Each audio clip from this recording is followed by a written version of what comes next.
Hello champions! Welcome to Term 3. How are you? Miss Mita hope all of you stay healthy and stay safe. So this is the video for library for Term 3. Please check it out. Okay champions, so the ebook for today is about this culture and the course of human evolution, Gary Tomlinson. Here. Is this the copyright?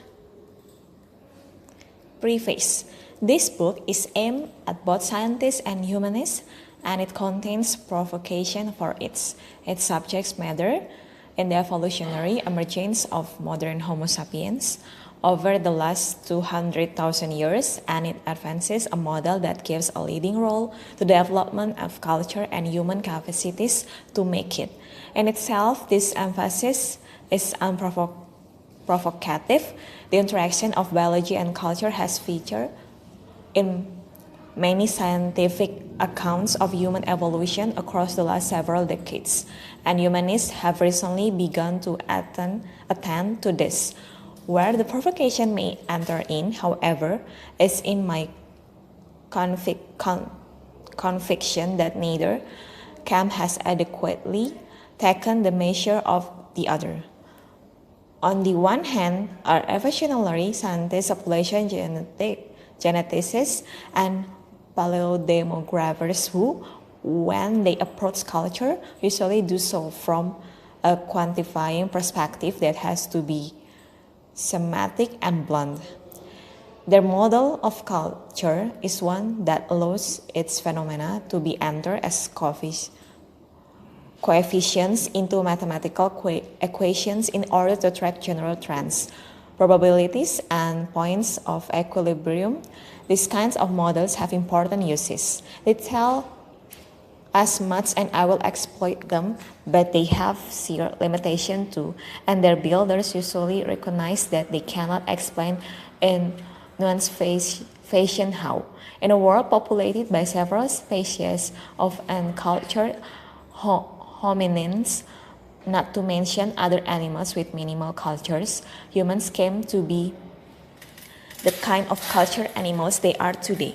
Because the models are mathematical, they inevitably from these descriptions of human attainment and history. Humanistic scholars, of which I am one, have other things to answer for. Our falling is not our widespread habit of ignoring scientific knowledge in our work. This is fair enough. Humanists and scientists produce knowledge with methods and tools that only partially overlap, and cultural interpretation and theory have been able to move very far without recourse to conventional science of any sort. I am not advocating, in other words, that all humanists retool themselves as scientists, or that it is a general humanistic duty to narrow the methodological distance between